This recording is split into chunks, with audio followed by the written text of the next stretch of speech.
Capítulo 5. Considerações sobre a pluralidade das existências. Número 222. O dogma da reencarnação, dizem algumas pessoas, não é novo. Foi ressuscitado de Pitágoras. Jamais dissemos que a doutrina espírita fosse uma invenção moderna. Por constituir uma lei da natureza, o espiritismo há de ter existido desde a origem dos tempos, e sempre nos esforçamos em provar que se encontram sinais dele na mais remota antiguidade. Pitágoras, como se sabe, não foi o autor do sistema da metempsicose. Ele o colheu dos filósofos indianos e dos egípcios, onde existia desde tempos imemoriais. A ideia da transmigração das raças formava, pois, uma crença vulgar, admitida pelos homens mais eminentes. De que maneira chegou até eles? Por uma revelação ou por intuição? Não o sabemos. Mas seja como for, uma ideia não atravessa os séculos e nem é aceita pelas inteligências de escola se não contiver algo de sério. Assim, a antiguidade dessa doutrina seria mais uma prova a seu favor do que uma objeção. Todavia, entre a metempsicose dos antigos e a moderna doutrina da reencarnação, há, como também se sabe, uma grande diferença: a de os espíritos rejeitarem de maneira absoluta a transmigração da alma do homem para os animais e vice-versa.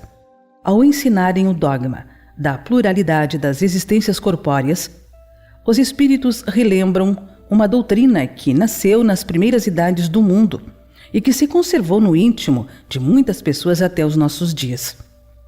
Apenas a apresentam de um ponto de vista mais racional, mais conforme as leis progressivas da natureza e mais em harmonia com a sabedoria do Criador, despojando-a de todos os acessórios da superstição.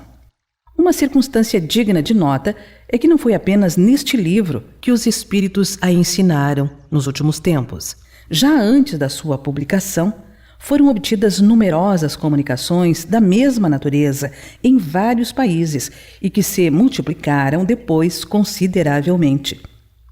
Talvez fosse o caso aqui de examinarmos por que nem todos os espíritos parecem de acordo sobre esse ponto. Voltaremos a ele mais tarde. Examinemos a questão de outro ponto de vista, fazendo abstração de qualquer intervenção dos espíritos. Deixemo-los de lado por um instante. Suponhamos que esta teoria nada tem a ver com eles. Suponhamos mesmo que jamais se tenha cogitado de espíritos. Coloquemo-nos momentaneamente num terreno neutro, admitindo o mesmo grau de probabilidade para ambas as hipóteses, a saber, a da pluralidade e a da unicidade das existências corpóreas, e vejamos para que lado nos levam a razão e o nosso próprio interesse. Algumas pessoas repelem a idade da reencarnação pelo simples motivo de que ela não lhes convém, dizendo que já lhes basta uma existência e que não desejariam recomeçar outra semelhante. Conhecemos algumas que se enfurecem à simples ideia de voltarem à Terra. Perguntar-lhe-emos apenas se imaginam que Deus lhes devia ter pedido a opinião ou consultado seus gostos para regular o universo. Ora, de duas uma, ou a reencarnação existe ou não existe. Se existe, por mais que sejam contrariados por ela, terão que sofrê-la, pois Deus não lhes pedirá permissão para isso. É como se ouvíssemos um doente a dizer: já sofri bastante hoje, não quero sofrer mais amanhã. Qualquer que seja o seu mau humor, não terá por isso que sofrer menos amanhã, nem nos dias seguintes, até que esteja curado. Portanto, se tiverem de reviver corporalmente, tornarão a viver, reencarnarão. De nada lhes adiantará se rebelarem. Quais crianças que não querem ir à escola ou condenados para a prisão, pois terão de passar por isso. Objeções como estas são pueris demais para merecerem um exame mais sério. Diremos, entretanto, a essas pessoas que se tranquilizem, que a doutrina espírita sobre a reencarnação não é tão terrível como julgam, que se a houvessem estudado a fundo, não estariam tão assustadas. Saberiam que as condições dessa nova existência só dependem delas. existência que será feliz ou infeliz, segundo o que tiverem feito neste mundo, que desde agora poderão elevar-se tão alto que não precisarão mais temer nova queda no lamaçal. Supomos falar a pessoas que acreditam num futuro qualquer depois da morte e não aos que só têm o nada como perspectiva, ou que desejam afogar suas almas num todo universal sem individualidade, como os pingos da chuva no oceano, o que vinha a ser quase a mesma coisa. Se, pois, credes num futuro qualquer, não admitireis, por certo, que ele seja idêntico para todos, pois, de outro modo, qual seria a utilidade do bem? Por que se reprimir? Por que não satisfazer a todas as suas paixões, a todos os seus desejos, mesmo à custa de outrem? Uma vez que, por isso, não ficaria sendo melhor nem pior? Credes, ao contrário, que esse futuro será mais ou menos feliz ou infeliz, segundo o que tiverdes feito durante a vida. E então desejareis que seja tão afortunado quanto possível, visto que há de durar pela eternidade? Teríeis, por acaso, a pretensão de ser dos homens mais perfeitos que já existiram na terra? E, pois com direito a alcançardes de imediato a suprema felicidade dos eleitos? Não. Admitis, então, que há homens que valem mais do que vós, e com direito a um lugar melhor, sem que por isso estejais entre os réprobos.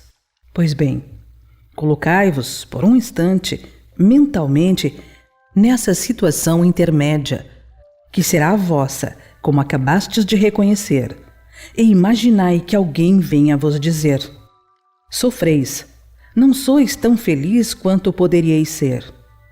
Ao passo que diante de vós estão seres que gozam de completa ventura.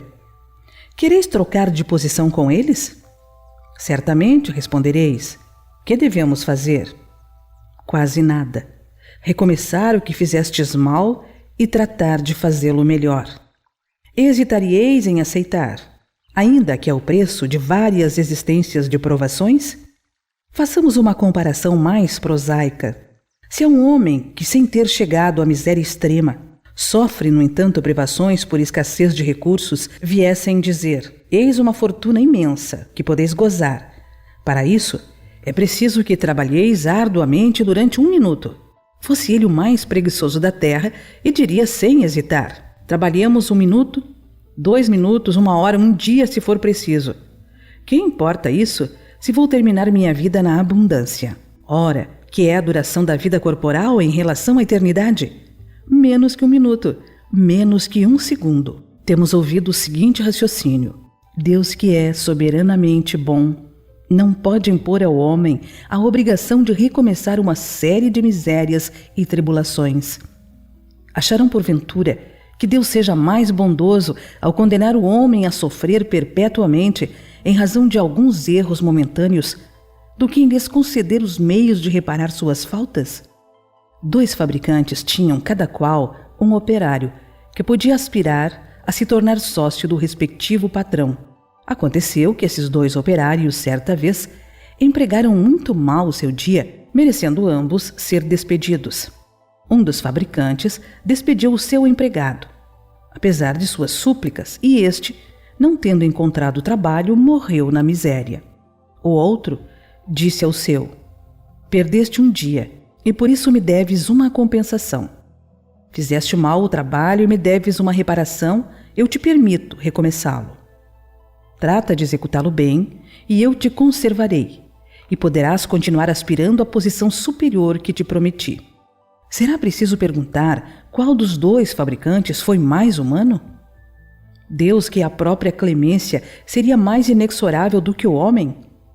A ideia de que o nosso destino está fixado para sempre em razão de alguns anos de prova, ainda mesmo quando não dependeu de nós alcançarmos a perfeição na terra, tem qualquer coisa de pungente, ao passo que a ideia oposta é eminentemente consoladora. Ela nos deixa a esperança. Assim, sem nos pronunciarmos pró ou contra a pluralidade das existências, sem admitirmos uma hipótese mais do que outra, diríamos que, se pudéssemos escolher, ninguém haveria de querer um julgamento inapelável. Disse um filósofo que se Deus não existisse, seria preciso inventá-lo para a felicidade do gênero humano. Outro tanto se poderia dizer da pluralidade das existências. Mas como já dissemos, Deus não nos pede permissão, nem consulta os nossos gostos, ou isto é, ou não é. Vejamos de que lado estão as probabilidades e encaremos o assunto de outro ponto de vista, sempre fazendo a abstração do ensino dos espíritos e unicamente como estudo filosófico. Se não há reencarnação, só há uma existência corporal, isto é evidente. Se a nossa atual existência corpórea é única, a alma de cada homem foi criada por ocasião do seu nascimento, a menos que se admita a anterioridade da alma, caso em que caberia perguntar o que era ela antes do nascimento, e se o estado em que se achava não constituía uma existência sob uma forma qualquer. Não há meio termo, ou a alma existia ou não existia antes do corpo. Se existia, qual a sua situação? Tinha ou não consciência de si mesma? Se não tinha, era mais ou menos como se não existisse. Se tinha individualidade, era progressiva ou estacionária? Em ambos os casos, a que grau chegara no corpo?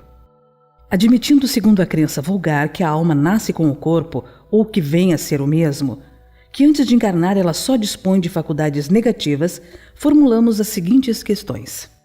Por que a alma mostra aptidões tão diversas e independentes das ideias adquiridas pela educação?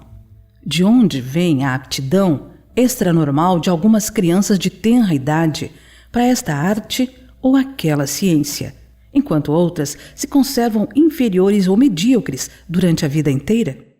De onde vêm para uns as ideias inatas ou intuitivas que não existem em outros? De onde vêm em certas crianças os instintos precoces para os vícios ou para as virtudes, os sentimentos inatos de dignidade ou de baixeza, contrastando com o meio em que nasceram? Por que certos homens, independentemente da educação, são mais adiantados do que outros? Por que há selvagens e homens civilizados? Se tomardes uma criança, hotentote, recém-nascida, e a educardes nos nossos melhores liceus, fareis dela, algum dia, um Laplace ou um Newton? Perguntamos, qual a filosofia ou a teosofia capaz de resolver estes problemas? É, fora de dúvida, que ou as almas são iguais ao nascerem, ou são desiguais. Se são iguais, por que essas aptidões tão diversas? Dir-se-á que isso depende do organismo, mas então estaríamos diante da mais monstruosa e imoral das doutrinas. O homem seria a simples máquina, joguete da matéria. Deixaria de ter a responsabilidade de seus atos, já que poderia atribuir tudo às suas imperfeições físicas. Se as almas são desiguais, é que Deus as criou assim. Nesse caso, por que essa superioridade inata concedida a algumas? Esta parcialidade estaria conforme à justiça de Deus e ao amor que Ele consagra igualmente a todas as criaturas? Admitamos, ao contrário, uma série de existências progressivas anteriores e tudo se explica. Os homens trazem, ao nascerem, a intuição do que aprenderam antes. São mais ou menos adiantados conforme o número de existências por que passaram. Conforme já estejam mais ou menos afastados do ponto de partida, exatamente como numa reunião de indivíduos de todas as idades, cada um terá desenvolvimento proporcionado ao número de anos que tenha vivido. As existências sucessivas serão, para a vida da alma, o que os anos são para a do corpo. Reuni em certo dia 1000 indivíduos de 1 a 80 anos. Suponde que um véu tenha sido lançado sobre todos os dias anteriores, e que na vossa ignorância acreditai que todos nasceram no mesmo dia. Perguntareis, naturalmente, como é que uns são grandes e outros pequenos, uns velhos e outros jovens, uns instruídos e outros ainda ignorantes. Porém, se a nuvem que vos oculta o passado vier a dissipar-se, se souberdes que todos viveram mais ou menos tempo, tudo estará explicado. Deus, em sua justiça, não pode ter criado almas mais perfeitas e outras menos perfeitas, mas com a pluralidade das existências, a desigualdade que vemos, nada tem que contraria a mais rigorosa equidade. É que apenas vemos o presente e não o passado. Este raciocínio baseia-se em algum sistema, em alguma suposição gratuita? Não. Partimos de um fato patente, incontestável. A desigualdade das aptidões e do desenvolvimento intelectual e moral. E verificamos que nenhuma das teorias correntes o explica, ao passo que uma outra teoria o explica de maneira simples, natural e lógica. Será racional preferir-se as que não explicam aquela que explica? Em relação à sexta questão, dirão naturalmente que o Otetonte é uma raça inferior. Perguntaremos então se o Otetonte é um homem ou não. Se é um homem, por que Deus o deserdou? A ele e a sua raça, dos privilégios concedidos à raça caucásica. Se não é homem, por que tentar fazê-lo cristão? A doutrina espírita tem mais amplitude do que tudo isso. Segundo ela, não há muitas espécies de homens, mas apenas homens cujos espíritos estão mais ou menos atrasados, mas todos suscetíveis de progredir. Este princípio não é mais conforme à justiça de Deus? Acabamos de ver a alma no seu passado e no seu presente. Se a considerarmos em seu futuro, encontraremos as mesmas dificuldades. Se a nossa existência atual, e apenas ela é que deve decidir da nossa sorte futura, quais serão na vida futura as posições respectivas do selvagem e do homem civilizado? Estarão no mesmo nível ou distanciados em relação à soma de felicidade eterna a que tem direito? O homem que trabalhou toda a sua vida por melhorar-se estará na mesma posição daquele que permaneceu inferior? Não por culpa sua, mas porque não teve tempo nem possibilidade de se tornar melhor? O homem que praticou o mal por não ter podido instruir-se, será culpado de um estado de coisas que não dependeu dele? Trabalha-se para esclarecer, moralizar e civilizar os homens. Mas, para um que se esclarece, há milhões que morrem todos os dias, antes que a luz lhes tenha chegado. Qual a sorte destes últimos? Serão tratados como réprobos? Caso contrário, o que fizeram para merecer estar no mesmo nível dos outros? Qual a sorte das crianças que morrem em tenra idade, quando ainda não fizeram nem o bem nem o mal?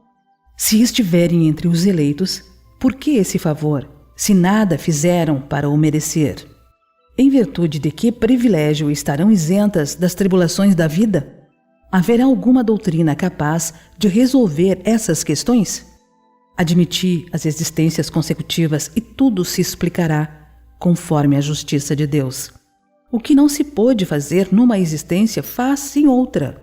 É assim que ninguém escapa da lei do progresso, que cada um será recompensado segundo seu merecimento real, e que ninguém fica excluído da felicidade suprema a que todos podem aspirar, sejam quais forem os obstáculos que encontrem no caminho. Essas questões poderiam multiplicar-se ao infinito, porque são inúmeros os problemas psicológicos e morais que só encontram solução na pluralidade das existências. Limitamo-nos aos de ordem mais geral. Seja como for, talvez se diga que a doutrina da reencarnação não é admitida pela Igreja, que ela subverteria a religião.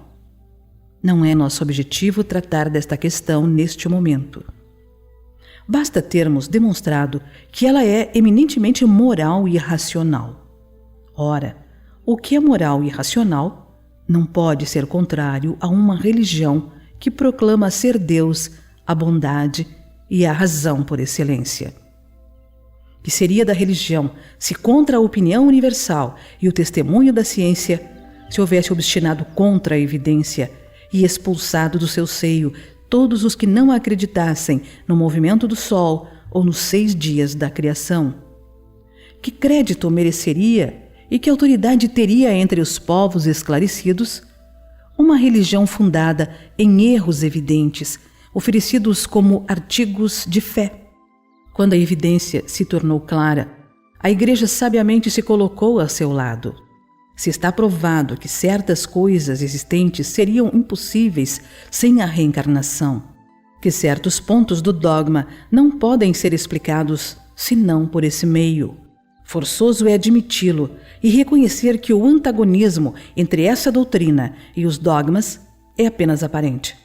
Mais adiante mostraremos que a religião talvez esteja menos afastada da doutrina das vidas sucessivas do que se pensa, e que ao admiti-la, não sofreria mais do que sofreu com as descobertas do movimento da Terra e dos períodos geológicos, as quais, à primeira vista, pareciam desmentir os textos sagrados. Aliás, o princípio da reencarnação ressalta de muitas passagens das Escrituras e se acha especialmente formulado, de modo explícito, no Evangelho. Quando desciam da montanha, depois da transfiguração, Jesus lhes ordenou dizendo: não faleis a ninguém do que acabastes de ver, até que o Filho do Homem tenha ressuscitado de entre os mortos. Perguntaram-lhe então seus discípulos: por que dizem os escribas ser necessário que Elias venha primeiro? E Jesus lhe respondeu: é verdade que Elias há de vir e que restabelecerá todas as coisas. Mas eu vos declaro que Elias já veio e não o reconheceram. Antes fizeram com ele tudo quanto quiseram. Assim também o Filho do Homem há de padecer nas mãos deles. Então os discípulos compreenderam que era de João Batista que ele lhes falava. São Mateus 17, 9 a 13. Já que João Batista era Elias, então houve a reencarnação do espírito ou da alma de Elias no corpo de João Batista.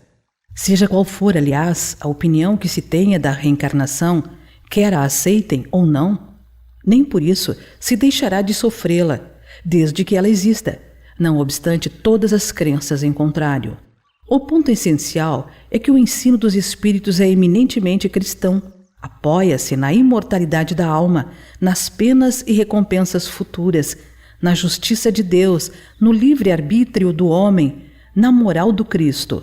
Logo, não é antirreligioso. Temos raciocinado, como dissemos, fazendo abstração de qualquer ensinamento espírita que, para certas pessoas, não tem autoridade. Se nós e tantos outros adotamos a opinião da pluralidade das existências, não é somente porque veio dos espíritos, mas porque nos pareceu a mais lógica e porque só ela resolve questões até então insolúveis. Viesse ela de um simples mortal e tê-la-íamos adotado do mesmo modo, não hesitando um segundo em renunciar às nossas próprias ideias.